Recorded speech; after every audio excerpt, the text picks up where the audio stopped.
का दिन झारखंड मुक्ति मोर्चा के लिहाज से बेहद खास दिन है। कल झारखंड मुक्ति मोर्चा विधायक दल की बैठक रखी गई है और इसमें माना जा रहा है कि 3 सीटों पर प्रत्याशी की नाम की घोषणा हो जाएगी। बताते चले कि झारखंड मुक्ति मोर्चा की ओर से 2 सीटों पर प्रत्याशी की नाम की घोषणा हो गई है। गिरिडीह से टुंडी विधायक मथुरा प्रसाद महतो को चुनावी मैदान में उतारा गया है, तो वहीं दुमका से नलिन सोरेन को चुनावी मैदान में उतारा गया है। कल का दिन काफी महत्वपूर्ण है और ऐसे में बातचीत करेंगे हमारे सहयोगी मदन हमारे साथ जुड़े हैं। बातचीत करेंगे कि कल का दिन काफी खास है झारखंड मुक्ति मोर्चा के लिहाज से। क्या लगता है किन किन मुद्दों पर पहले चर्चा होगी उस बैठक में? देखिए, सबसे महत्वपूर्ण है कि लोकसभा चुनाव को लेकर के मंथन होगा। पार्टी के तमाम जो विधायक हैं वो मौजूद रहेंगे, जो बड़े नेता हैं वो मौजूद रहेंगे।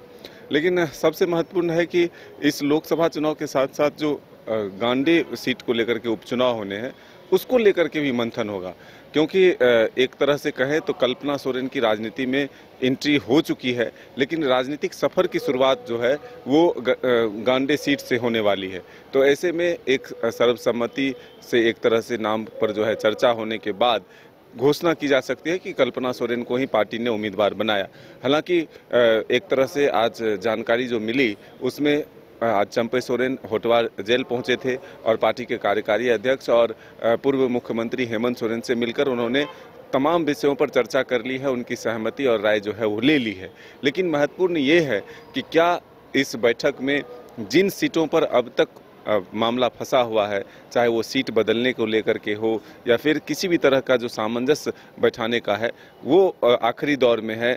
तो ऐसे में वो निर्णय तो होंगे ही, साथ ही जो आगे किस तरह से इंडिया गठबंधन के साथ मिलकर एक आम आपसी सहमति के साथ जो पूरा चुनावी प्रचार है या फिर किस तरह से बीजेपी को यहाँ पीछे करना है, ये रणनीति बनाने पर भी चर्चा होगी। और इसके बाद हो सकता है तो एक साझा प्रेस कॉन्फ्रेंस भी हो, साझा चुनाव प्रचार भी हो। तो इन तमाम चीज़ों पर जो है एक चर्चा होगी, क्योंकि जो राजनीतिक हालात बदले हैं, हेमंत सोरेन जो कि पूर्व मुख्यमंत्री हैं वो जेल चले गए हैं। पार्टी पहली बार ऐसा है कि उनके गैर मौजूदगी में चुनाव लड़ने जा रही है। तो अब इन विपरीत परिस्थितियों में पार्टी को किस तरह से आगे बढ़ना है, कैसे उम्मीदवार को इस मोदी लहर में किस उम्मीदवार को दिया जाए जो उस सीट पर जो है जीत हासिल हो सके। तो ऐसे में 5 सीटों की दावेदारी और जिम्मेदारी जो है जरूर जेएमएम पर है, लेकिन जब इंडिया गठबंधन के नेताओं से बात करेंगे तो वो कहेंगे कि हम 14 सीट पर कैसे जीत हासिल करें, इसको लेकर के हम काम कर रहे हैं।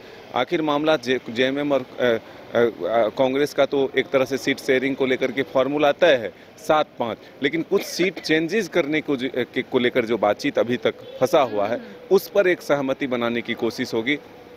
और आरजेडी जो 2 सीटों पर दावेदारी कर रही है तो उसका क्या असर होगा, उसको कैसे मैनेज किया जाए, ये सब बातें भी आगे की जाए। पश्चिमी सिंहभूम से झारखंड मुक्ति मोर्चा चुनाव लड़ेगा या कांग्रेस चुनाव लड़ेगी, क्या इसको लेकर पहले मंथन हो चुका था या फिर कल इसको लेकर एक बार फिर से चर्चाएं होंगी उस बैठक में? नहीं, महत्वपूर्ण चर्चा कल इसी विषय पर होने हैं, क्योंकि 5 विधायक हैं वहाँ पर।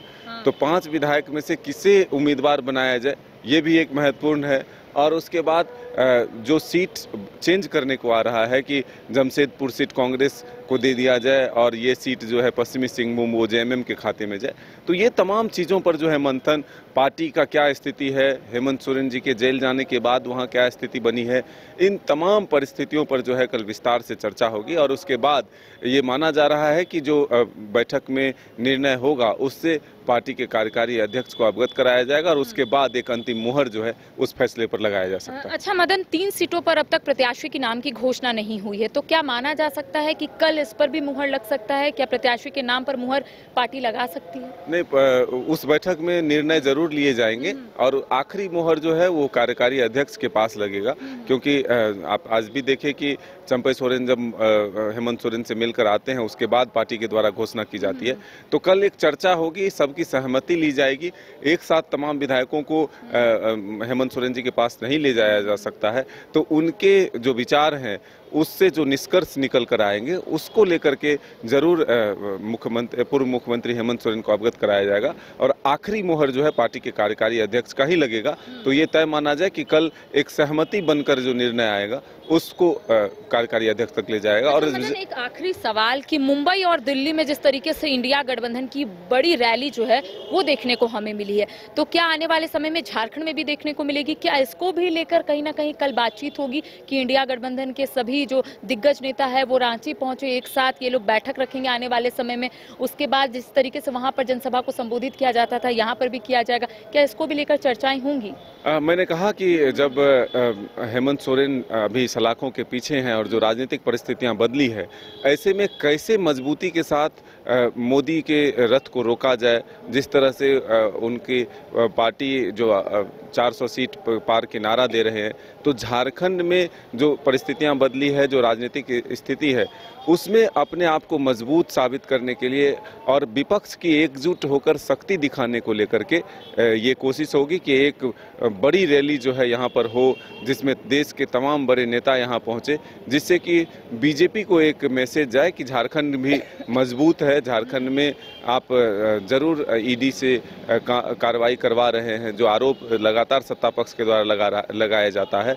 तो ऐसे में ईडी से डरने वाले नहीं हम लोग, और हम लोग मजबूती के साथ आपके खिलाफ जो है चुनाव लड़ेंगे और जीत हासिल करेंगे। तो देखिए, कल का दिन बेहद खास है। झारखंड मुक्ति मोर्चा की विधायक दल की बैठक कल रखी गई है और ऐसे में माना जा रहा है कि कई मुद्दों को लेकर उस पर चर्चाएं होनी है। इसके साथ ही 3 सीटों पर अब तक झारखंड मुक्ति मोर्चा ने प्रत्याशी के नाम की घोषणा नहीं की है और यही माना जा रहा है कि शायद कल मुहर लग सकती है प्रत्याशी के नाम की। इसके साथ ही इंडिया गठबंधन की जो रैलियां आपने देखी होगी दिल्ली या मुंबई में, उसको भी लेकर चर्चाएं होंगी कि आने वाले समय में झारखंड में उसी तरीके से एक बड़ी रैली जो है वो यहाँ पर निकाला जाए, जनसभा को संबोधित तमाम जो इंडिया गठबंधन के दिग्गज नेता है वो करेंगे। तो कई मुद्दों को लेकर कल चर्चाएं होनी है। तमाम अपडेट हम अपने दर्शकों को देंगे। फिलहाल मुझे और सहयोगी तपेश को दे इजाजत। नमस्कार।